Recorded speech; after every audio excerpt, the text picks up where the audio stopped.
कोई भी राष्ट्र बाह्य रूप से असुरक्षित हो और आंतरिक रूप से उसमें अगर उपद्रव हो तो राष्ट्र अराजक कहलाता है। अराजक राष्ट्र की स्थिति वैसे ही होती है जैसे आज आप पाकिस्तान की स्थिति देखते होंगे। पूरी तरह अंदर से खोखला हो चुका है। आज का दिन अत्यंत महत्वपूर्ण दिन है। आज भारत के पूर्व राष्ट्रपति सर्वपल्ली डॉक्टर राधाकृष्णन का पावन जन्मदिन भी है। शिक्षक दिवस के रूप में पूरा भारत आज के दिवस को आयोजित करता है।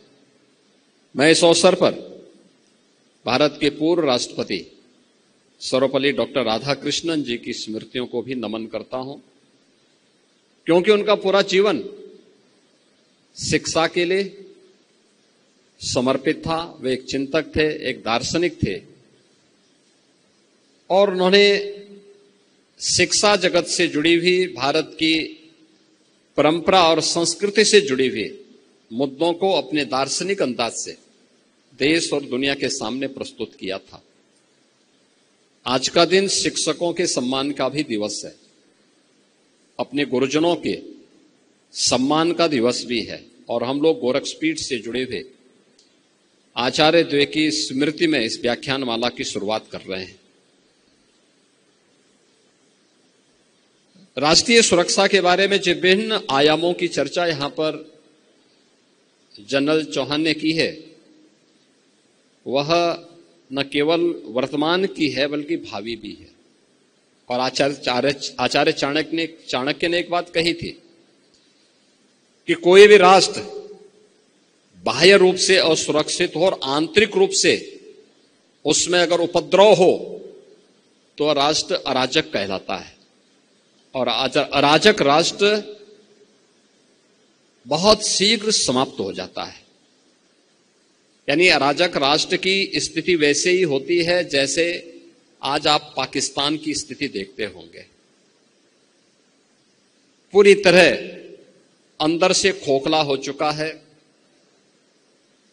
अस्त व्यस्त हो चुका है।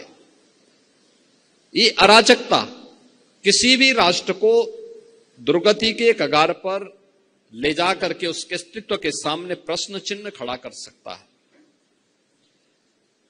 भारत इस दिश से प्राचीन काल से ही बहुत सजग रहा है, सतर्क रहा है और उसकी सुरक्षा के लिए उस प्रकार के तौर तरीकों को अपनाने की एक प्रवृत्ति भी रही है।